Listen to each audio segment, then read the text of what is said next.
सिरी, यहाँ का तापमान कितना है? मौसम -47 डिग्री है। अंटार्कटिका में हवा का तापमान -14.8 डिग्री फ़ारेनहाइट या -20 डिग्री सेल्सियस है और यहाँ पर -58 डिग्री फ़ारेनहाइट या -47 डिग्री सेल्सियस है।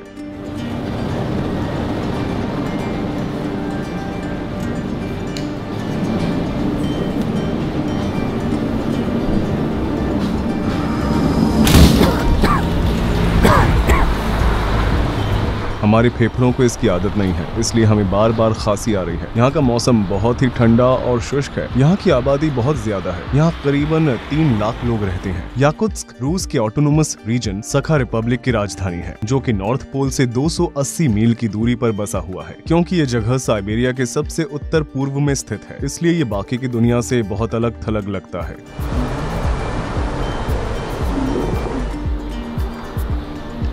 बाहर का तापमान लगभग -50 डिग्री सेल्सियस है। उबलते हुए पानी का तापमान -135 डिग्री सेल्सियस है। जैसा कि आप देख ही सकते हैं कि यह तुरंत आइस क्रिस्टल्स में बदल जाता है। इस क्षेत्र में आज तक का सबसे कम तापमान -71.2 डिग्री सेल्सियस रहा है। ऐसा लगता है जैसे ये जगह किसी दूसरे प्लेनेट का हो। बाहर रखा गया केला कुछ ही मिनटों के अंदर एक हथौड़े में बदल सकता है। यहाँ पर लोग मेटल फ्रेम के चश्मे नहीं पहन सकते हैं, क्योंकि मेटल उनकी त्वचा से चिपक सकता है और जब वे अपने चश्मे को निकालने जाएंगे तो उनका मांस बाहर आ सकता है। यह मांस का एक टुकड़ा है जो बिल्कुल इंसानी मांस जैसा दिखाई देता है। आइए इसे मेटल से छूकर देखते हैं कि क्या होता है।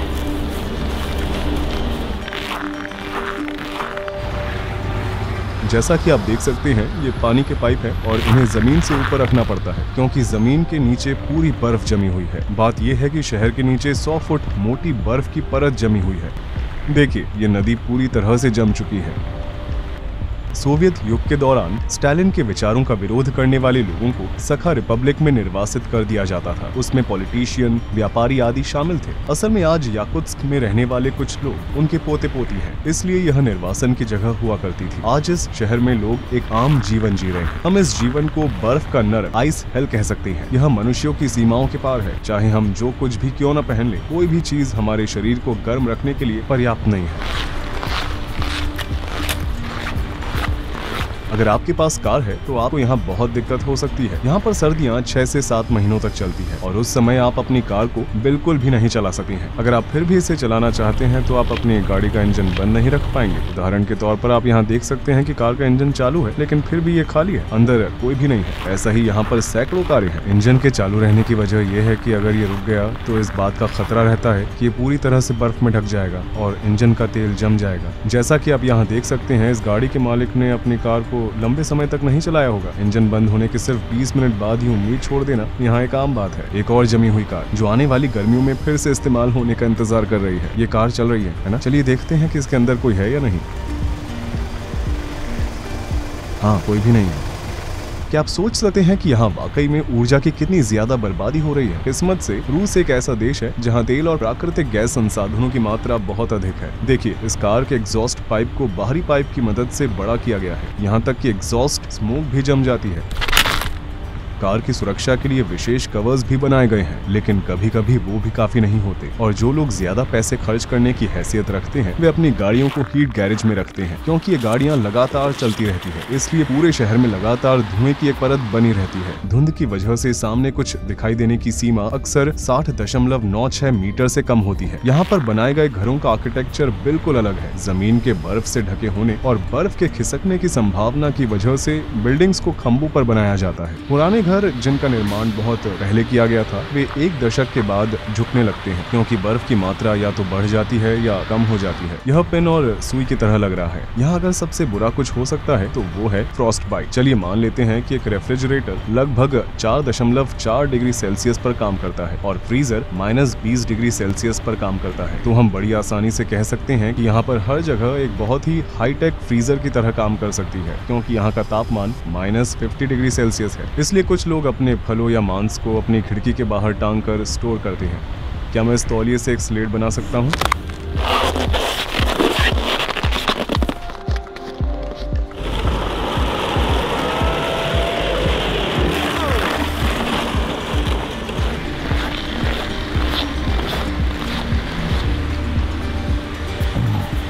वीडियो बनाने के लिए मैंने बस 1 मिनट के लिए अपने ग्लव्स उतारे और अब मेरे हाथों में बहुत दर्द हो रहा है। मेरी पलकों पर भी बर्फ जम गई है। मैं बर्फ को निकालने की कोशिश कर रहा हूँ।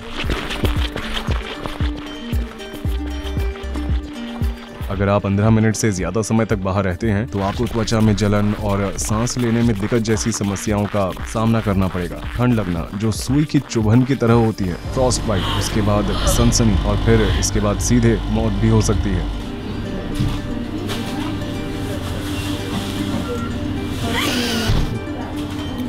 उसने बस 5 मिनट मेरा वीडियो शूट करने के लिए अपने ग्लव्स निकाले और तुरंत ही उसकी उंगलियां सफेद हो गईं। हमारा माइक्रोफोन रेड वार्निंग दे रहा है, ये ठीक से काम नहीं कर रहा है। कैमरा भी ठीक से काम नहीं कर रहा है। देखिए, इसका कवर जम गया है। हमारे फोन भी ठीक से काम नहीं कर रहे हैं। कुछ मिनटों पहले उसके फोन की बैटरी लगभग 10% थी और फिर अचानक डेड हो गई, जबकि वास्तव में ये लगभग फुल थी। मेरे पीछे आप देख रहे हैं वो एक कब्रिस्तान है। मेरे जूतों के नीचे की बर्फ की थिकनेस लगभग 100 फुट है और ये बर्फ लगभग पूरे शहर के नीचे है, जो गर्मियों में भी नहीं पिघलती है। तो यहाँ लोग मुर्दों को कैसे दफनाते हैं? वे कोयले के टुकड़ों को इकट्ठा करते हैं और 2 से 3 दिन उन्हें जलाते हैं। एक बार जब कोयला जल जाता है तो बर्फ के टुकड़े पिघल जाते हैं और फावड़ियों का इस्तेमाल करके इसे आसानी से हटाया जा सकता है। आखिर में इस क्षेत्र की 6 से 7 फीट की गहराई तक खुदाई की जा सकती है। यहाँ तक कि 100 या 200 साल पहले मरे हुए व्यक्ति का शरीर आज भी बहुत ठोस पाया जा सकता है। दुनिया के कुल हीरो के भंडार का 20% याकुत्स्क में है। इसके अलावा यहाँ पीरियोडिक टेबल के भी सारे एलिमेंट्स हैं। याकुतिया क्षेत्रों के नीचे कई मैमथ और डायनासोर के फॉसिल्स हैं। इन इलाकों में जहाँ कभी मैमथ घूमा करते थे, आज भी बर्फ पिघलते ही उनका शरीर बिल्कुल पहले की तरह दिखाई देता है। यहाँ के लोग खेती बाड़ी नहीं कर सकते हैं, इसलिए यहाँ पर लोग मछली खाते हैं। इस बाजार की सबसे महत्वपूर्ण विशेषताओं में से एक ये है कि वे रेफ्रिजरेटर के बजाय पब्लिक स्टॉल्स में मछलियों को रखते हैं, क्योंकि बाहर का मौसम रेफ्रिजरेटर की तुलना में बहुत ठंडा होता है। बाहर रखा हुआ मांस का टुकड़ा यहाँ पर महीनों तक खराब नहीं होता है। यहाँ दर्जनों जमे हुए खरगोश हैं। बतख के साथ साथ उन्हें भी बहुत खाया जाता है। यहाँ पर घोड़े का मांस मिलना भी बहुत आम बात है। ये लगभग 45 पाउंड की है। वे इस पूरी मछली को खरीदते हैं और बाहर रखकर इसे कई दिनों तक खाते हैं। ये भी सेल पर है। बेशक ये कभी खराब नहीं होता। इसके कान बिल्कुल भी हिल नहीं रहे हैं। आप यहाँ कितने घंटे काम करती हैं? वो कितने समय से ये काम कर रही हैं? उन्होंने एक दूसरे के ऊपर कितने कपड़े पहने हैं?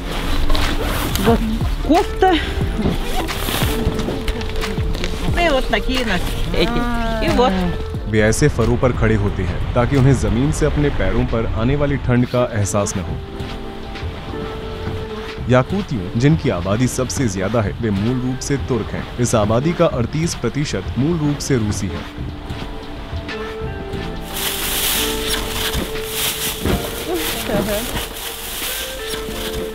यहाँ ऐसे ही कुत्ते देखने को मिलते हैं। बदकिस्मती से बिल्लियाँ यहाँ जीवित नहीं रह सकती हैं। केवल मोटे फर वाले मैमल्स ही यहाँ जीवित रह सकते हैं। यहाँ पर कारों के अंदर 2-2 शीशे होते हैं ताकि जब एयर कंडीशनर से इंटीरियर गर्म हो जाए तो तुरंत ही इसका तापमान कम न हो। सड़क पर चलने की सबसे खतरनाक बात यह है कि अगर किसी भी वजह से कोई भी कार अगर खराब हो जाती है तो ड्राइवर के मरने का खतरा बहुत बढ़ जाता है। उन्हें इसे 30 मिनट के अंदर ठीक करना होता है, नहीं तो मिनटों के अंदर इंजन ऑयल जम जाएगा। अगर लोग इन इलाकों में बिना किसी फोन सिग्नल के फंस जाते हैं तो उनके पास कुछ ही घंटों के अंदर जमकर मरने के सिवाय कोई चारा नहीं होता है। इसलिए हर ड्राइवर अपनी कार में एक टूल बॉक्स जरूर रखता है। कुतुब वाले स्लेट 7 गांव की हमारी यात्रा पूरी हो चुकी है।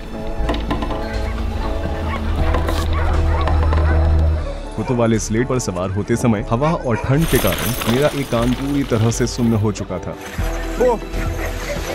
दर्द बर्दाश्त के बाहर था। मारिया ने हमें अपने गांव के घर में बुलाया और अब हम इन रहस्यमय याकूतियों के बारे में और भी जानेंगे। कि आप देख सकते हैं ये लगभग मेरी उंगली जितना मोटा हो गया है। मेरे छूने पर भी मैं अपने कानों को महसूस नहीं कर पा रहा हूँ। ये सुन्न हो चुके हैं। मेरे दूसरे कान को देखो, ये बहुत पतला है। यहाँ पर पाए जाने वाले घोड़े सामान्य घोड़ों की तुलना में काफी छोटे होते हैं। उनका शरीर ही इस तरह का बना हुआ है। ये उन्हें गर्म रहने में मदद करता है। जितना कम सतही भाग उतनी कम परेशानी। उन्होंने हमें अपने कपड़े दिए और हमने उन्हें पहन लिया।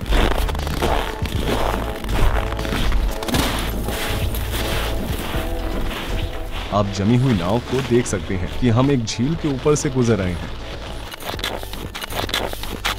हमने इसे 90 डिग्री के एंगल पर मारने की कोशिश की। हमने यहाँ 20 से 25 इंच के डायमीटर का छेद किया। गाय यहाँ पर आकर अपनी पानी की प्यास को बुझा सकती है। हम लगातार टूटी हुई बर्फ को हटा रहे हैं। इस पानी को दोबारा पूरी तरह से जमने में कितना समय लगेगा?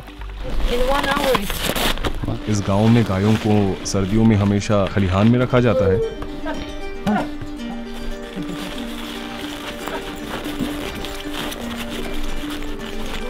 क्या उन्हें ठंड नहीं लगती? They do, of course. That's why they don't spend much time outside. ये मुझे क्या हुआ है? Your ear got frostbitten. If like it lasted longer, it will be very dangerous. उन्हें इसे काटना पड़ेगा, है ना? If they cannot save it, they can cut it because the cells are dead. For your ear, it's a traditional Yakut medicine, fat of bear. Bear? Yeah, my father took it from hunters. Oh. Yes, this will help frostbitten and also if you burn it. अगर आप इसे पीछे से देखेंगे तो आपको साफ साफ दिखाई देगा। ये सच में बहुत सूज गया है। ये लोग इसे फ्रॉस्ट बाइट कहते हैं। अगर मैं 15 मिनट और ठंड में रहा होता तो शायद मैं अपने पूरे कान को खतरे में डाल सकता था। यहाँ पर रहना कोई मजाक नहीं है। आपने अब तक का सबसे ठंडा तापमान कितना देखा है? The coldest temperature is -71 Celsius. आपके लिए ठंड क्या है? If I have good clothes, if I have enough clothes, before -40 it's not like real winter temperature for me. -41, -48 it's like fine. Below -48 it's cold, and below -52 it's very cold. And every degree feels. The funny thing is like cold weather feels like fire, like burning. हाँ, सच में मेरे कान में भी मुझे जलन महसूस हो रही है। ऐसा लग रहा है जैसे ये बहुत गर्म हो गया हो। Sometimes people drink too much and they fall asleep somewhere outside. And one night outside, some people didn't have proper clothes and they went to the woods and their car broke down and they couldn't call someone because no phone service. Yeah, and it ended.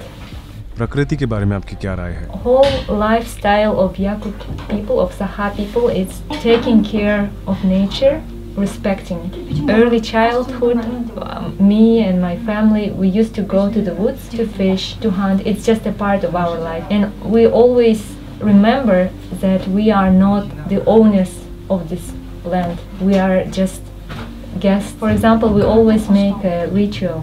When we go to pick some berries, we always take a little food with us. We leave it on the ground and say, nature, please share with us. Please give us some food. It's for the master of that land, for the spirit. आप मानते हैं कि प्रकृति में एक आत्मा होती है? Yeah. For example, when we go to the forest, you shouldn't speak loud because you can disturb the spirits.